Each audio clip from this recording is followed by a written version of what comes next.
질문을 드립니다. 맞추셔도 제가 상품을 드리는 건 아니지만 하나님한테 상품을 받으시기 바라고요. 남원에서 유명한 게 뭐죠? 남원에서 제일 유명한 거? 어디가 유명하죠? 남원? 강화로 유명한가요? 저는 남원에서 제일 유명한 것이 남원 서문교회라고 생각합니다. 맞죠? 맞습니다. 네.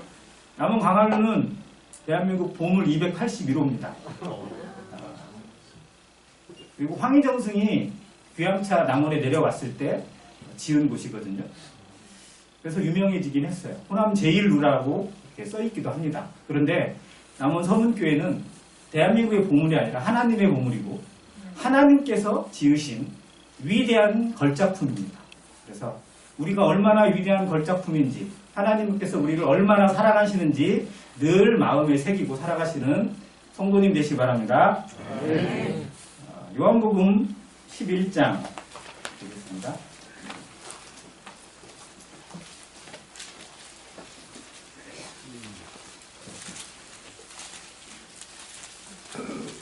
요한복음 11장은 나사로가 다시 살리심을 받는 기적이 나타나는 말씀인데요. 이 말씀 가운데 몇 구절만 읽고 보겠습니다. 먼저 4절입니다. 같이 읽겠습니다. 시작. 예수께서 들으시고 이르시되 이 병은 죽을 병이 아니라 하나님의 영광을 위함이요 하나님의 아들이 이로 말미암아 영광을 받게 하려 함이라 하시더라. 다음 25절과 26절 같이 읽겠습니다. 시작.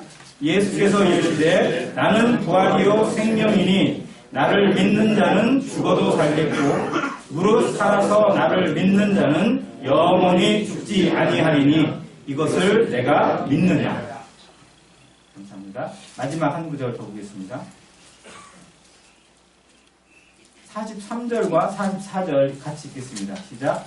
이 말씀을 하시고 큰 소리로 나사로야 나오라 부르시니 죽은 자가 수족을 배로 동인 채로 나오는데 그 얼굴은 수건에 쌓였더라. 예수께서 이르시되 풀어놓아 다니게 하라 하시니라. 오늘 제 개인적으로 되는 제목이 마지막 구절에 있는 것처럼 풀어놓아 다니게 하라는 제목입니다. 예수님께서 이 땅에 사시는 공생애 3년 반의 공생애를 사셨는데 그 공생애 기간 동안 참으로 많은 기적, 많은 능력을 베푸시고 또 많은 말씀도 세상 가운데 나눠주셨습니다. 특별히 남들이 할 수 없는, 인간이 할 수 없는 여러 기적들을 정말 많이 베푸셨어요. 아픈 자를 고쳐주시고 눈먼 자의 눈을 뜨게 하시고 앉은 뱅이를 일으키시고 죽은 자를 살리시고 오병이어의 기적, 또 바다 위를 걸어가시는 기적까지 정말 상상할 수 없는 기적들을 많이 베푸셨습니다. 요한복음 19장에 보면 예수께서 이것 외에도 정말 많은 일들을 기적을 베푸셨는데 그걸 다 기록하려면 이 땅에 있는 모든 책을 다 써도 모자란다고. 그러나 이것을 기록한 이유가, 이것만큼 보여준 이유가 뭐냐? 예수님이 이런 기적을 하시는 분이다라는 게 아니라 그분이 누구신지를 제대로 알고 그분을 믿으라는 의미입니다. 그 이름을 통해서 구원을 받게 하시기 위해서 이 성경을 주셨습니다. 예수님이 이 땅에 오셔서 기적이 목적이 아니었습니다. 죽은 자를 살리는 것도 대단한 일이지만 그게 목적이 아니에요. 오병이의 기적을 통해서 배고픈 사람들을 먹이시는 것도 놀라운 기적이죠. 그러나 그게 최종 목적은 아닙니다. 정말 예수님께서 그 이적을 행하신 최종 목적은 예수님이 누구신지를 그걸 보고 깨달으라는 겁니다. 그걸 보고 예수님을 믿고 예수님의 이름을 힘입어서 하나님께 나오고 구원받고 하나님의 자녀가 되는 자가 되라고 그렇게 하신 것입니다. 그래서 그 기적에 사람들의 눈이 돌아가고 그 기적만 바라보는 인생들 때문에 교회가 이상하게 흘러가요. 그러나 성도는 예수님의 행하신 기적 위에 그 뒤에 말씀이 더 중요하고 그 뒤에 예수님이 무엇을 우리에게 남겨주는지가 더 중요합니다. 그래서 예수님의 수많은 이적들 가운데 정말 놀라운 것 가운데 하나가 죽은 자를 살리시는 기적이잖아요. 몇 번 예수님께서 죽은 자를 살린 기적이 나올까요? 복음서에 3번 나옵니다. 여기 본문에 나사로 있고요. 또 이렇게 부르죠. 때 바로 대답이 나오면 그분은 하늘의 상급이 있습니다. 또 누구? 야이로의 딸. 네. 또 나인성 과부의 아들. 이렇게 3번이 나옵니다. 자, 나사로를 살리신 이적은 예수님이 십자가를 지시기 바로 얼마 전에 행하신 기적이에요. 그래서 공생의 뒷부분이고요. 그 나머지 2가지는 조금 중간이나 좀 앞부분에 있습니다. 근데 순서적으로 보면 나인성 과부의 아들을 살리신 것이 더 먼저인 것 같아요. 누가복음을 보면 그렇게 나옵니다. 근데 저는 그 살리심을 받은 사람들의 연령이나 그 대상으로 봤을 때 먼저 야이로의 딸을 먼저 이야기를 합니다. 야이로의 딸은 12살이었는데 그 집에서 죽었어요. 예수님이 가시는 도중에 죽었다는 소식을 듣습니다. 고쳐주러 가려고 하는데 다른 데서 잠깐 방해를 받아서 좀 지체됐거든요. 그 사이에 하인들이 와가지고 이제 딸이 죽었으니까 예수님 뭐라고 하지 마시고 돌려보내라고, 이제 예수님 소용없다고 이렇게 얘기했을 때 그 야이로에게 얘기하십니다. 두려워 말고 믿기만 하라. 그리고 거기 가서 다 쫓아내고 그 딸에게 가서 손을 잡고 뭐라고 하시죠? 유명한 말씀이잖아요. 달리다 쿵, 소녀야 일어나라. 그래서 그 죽은 소녀가 바로 일어나게 되죠. 나인성 과부의 아들은 시기적으로 보면 죽은 지 한 하루 이틀은 지난 것 같아요.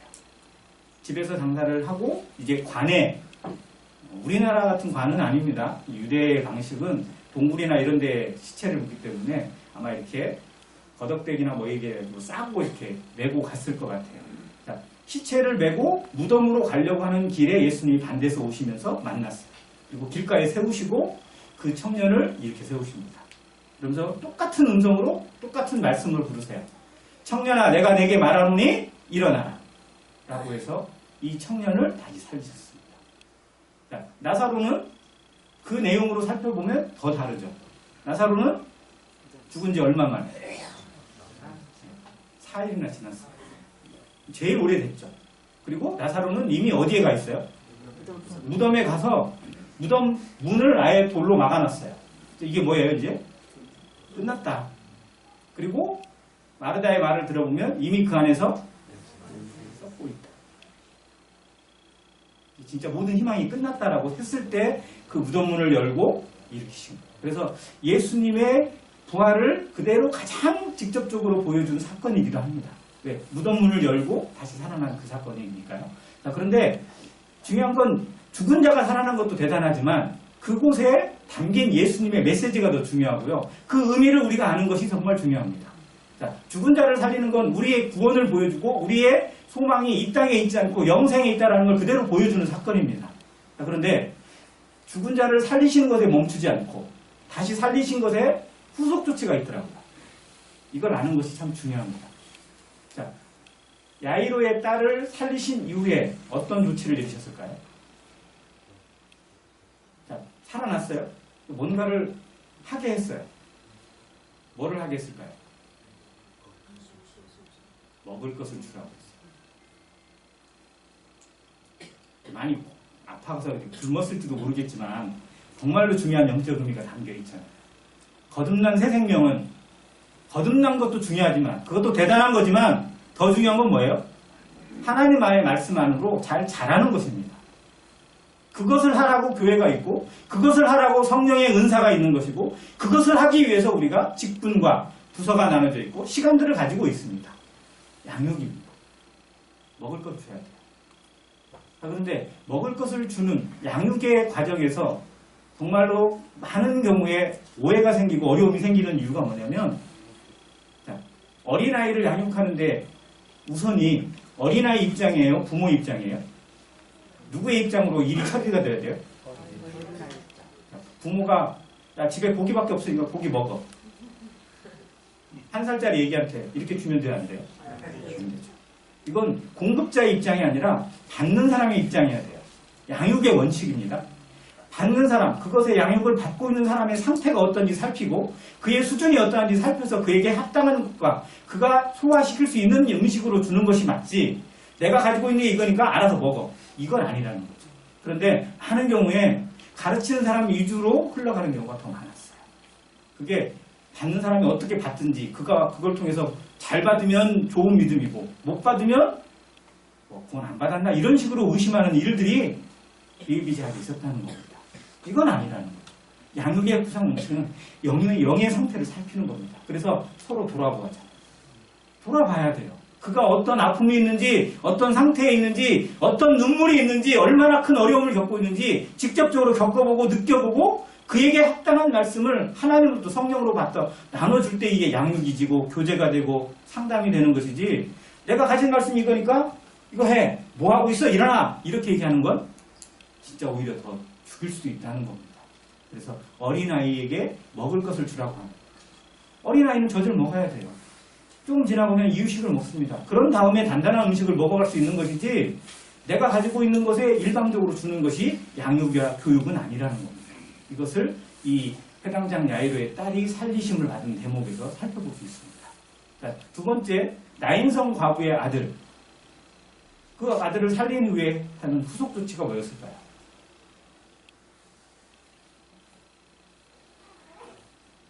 여긴 말씀에 자세히는 안 나오는데요.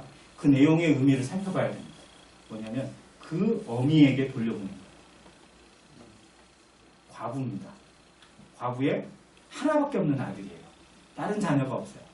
이 과부는 이 아들이 자기 생명보다 귀하고 자기의 삶을 모든 것을 책임지고 있는 생활의 책임자예요. 그 아들이 죽었었잖아요. 즉 자기도 죽은 거였어요. 그런데 예수님이 이 아들을 살리셨습니다. 다시 살리심을 주고 생명을 주었어요. 그럼 예수님 거예요. 우리는 구원받은 생명을 가지고 있으니까 하나님 것이고 하나님의 소유입니다. 하나님의 말씀과 명령대로 그대로 순종하는 게 지극히 합당하고 아름다워요. 그런데 예수님이 많은 사람들에게 나를 따라오너라, 내 제자가 되라고 부르셨지만 이 청년은 내 제자가 되라고, 나를 따라오라고 말씀하시지 않고 누구에게 돌려보냈다고요? 그 어미에게 돌려보냈어요. 왜요? 이 어미를 봉양하는 일이 예수님을 따르는 일보다 어쩌면 더 중요한 일이기 때문에 그렇습니다. 자기가 맡겨져 있는 상황에서 최선을 다해서 그 일을 행하는 것이 하나님의 일입니다.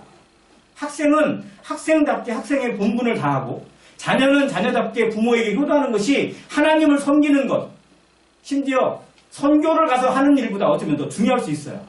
그런데 이거는 무시해요.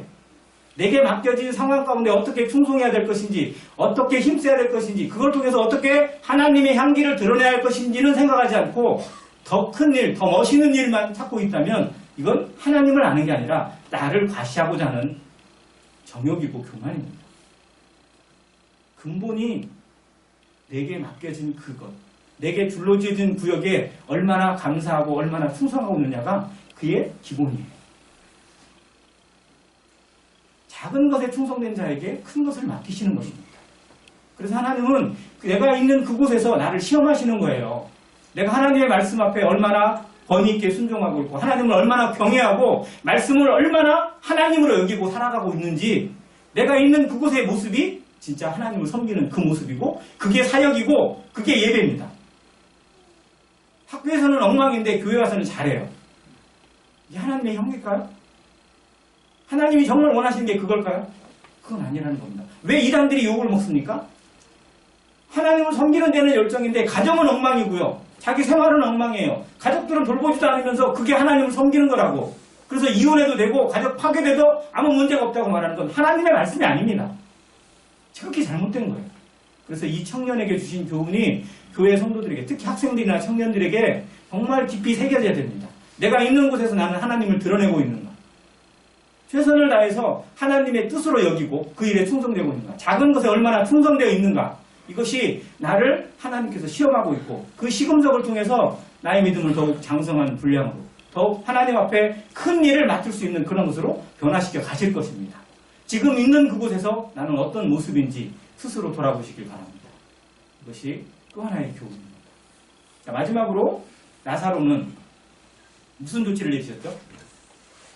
예수님이 살리신 이후에 아까 우리 주제죠. 프로노와 다니게 하라. 이건 문자적으로 그대로 풀면요, 나사로는 죽었거든요.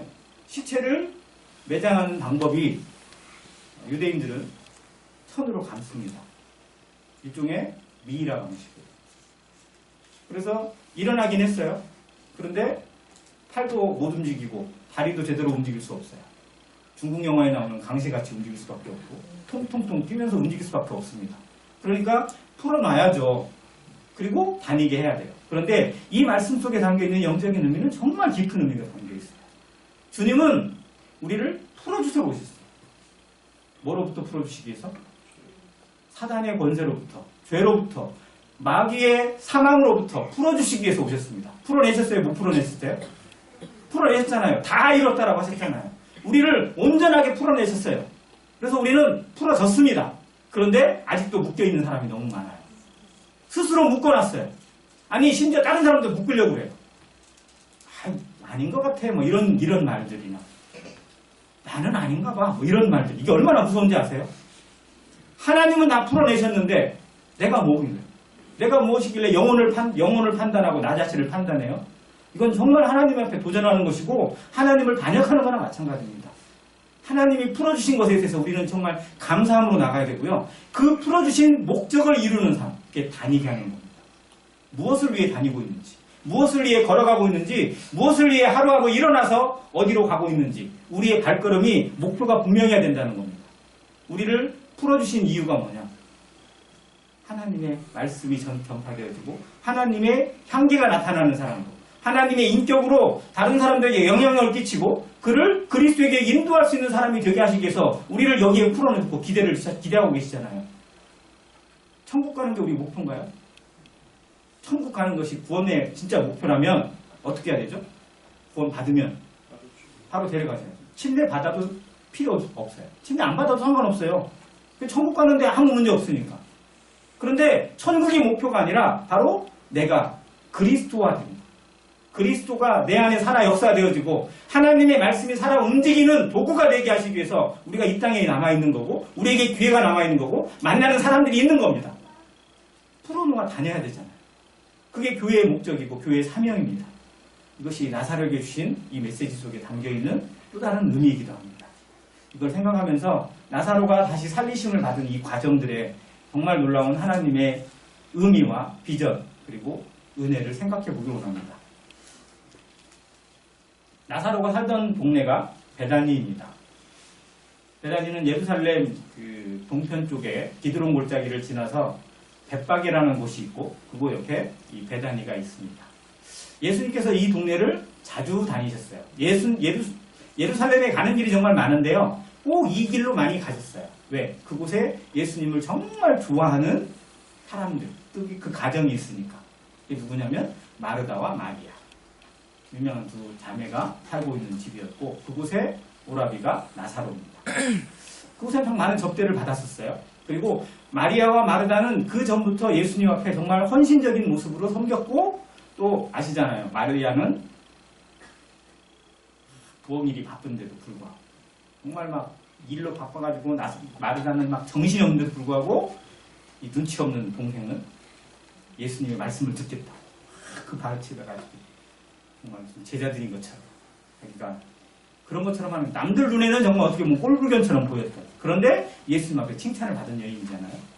자, 이 마리아와 마르다가 하나님을 사랑하고 예수님을 사랑했지만 어떻게 보면 온전한 모습으로 성숙된 그러한 여인들은 아니었다고 얘기해줍니다. 우리가 구원받았지만 정말 하나님의 그릇으로 제대로 성장되어지고 제대로 양육받고 제대로 훈련되어져 있는 모습이냐? 아니요. 우리는 여전히 훈련받아야 되고 연단을 받아야 될 존재입니다.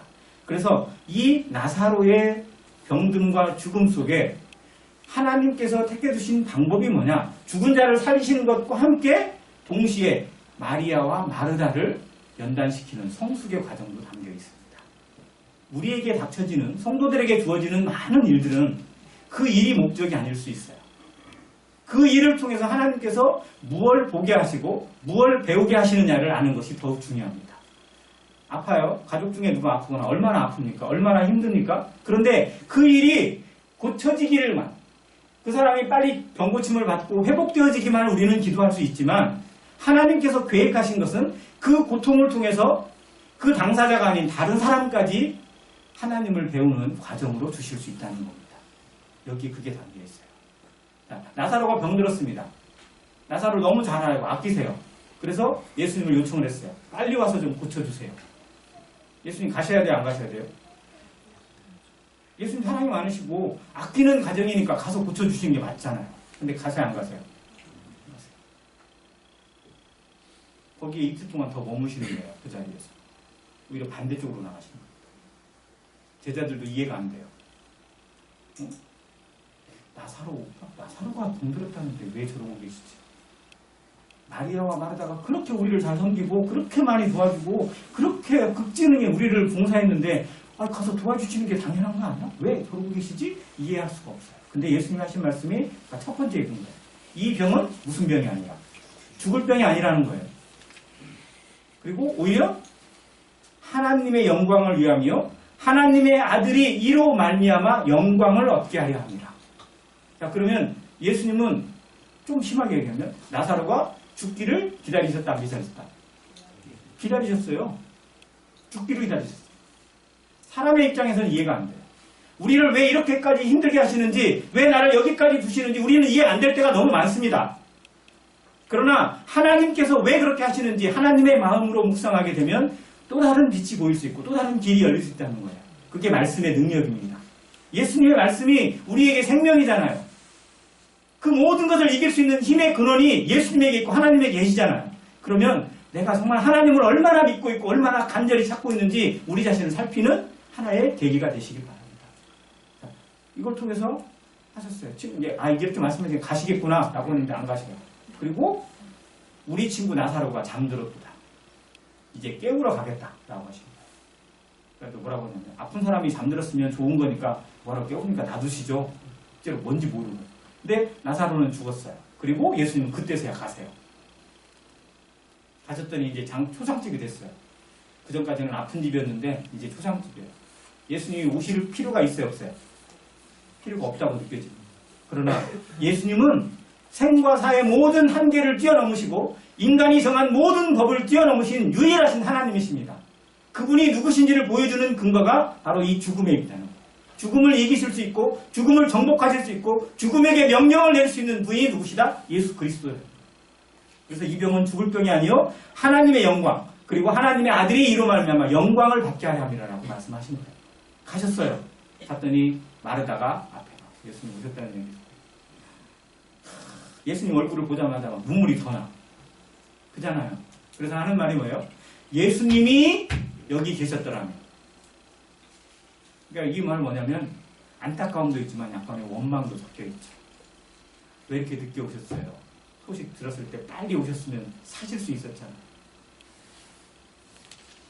거기에 예수님이 마르다와 했던 대화가 정말 유명한 대화입니다. 아까 우리가 읽었어요. 나는 부활이요 생명이니 나를 믿는 자는 죽어도 살겠고 무릇 살아서 나를 믿는 자는 영원히 죽지 아니하리니 그렇습니다. 그때 마르다가 뭐라고 대답했을까요?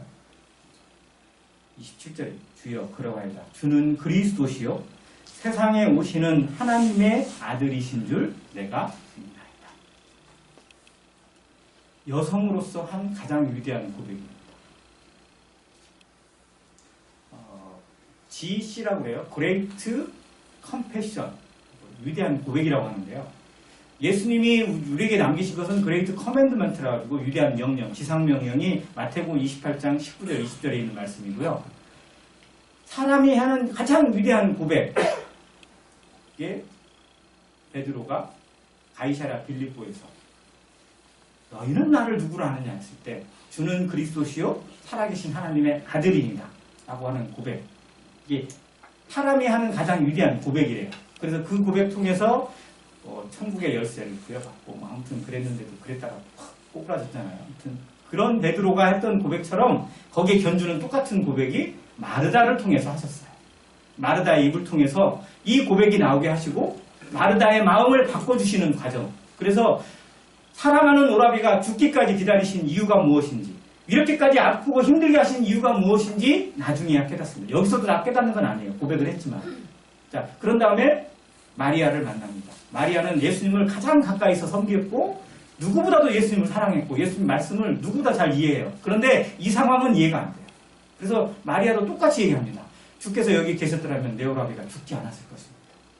그리고 울어요. 자, 35절 예수께서 뭐 하셨다고요? 눈물을 흘리시다. 자, 이 성경이요.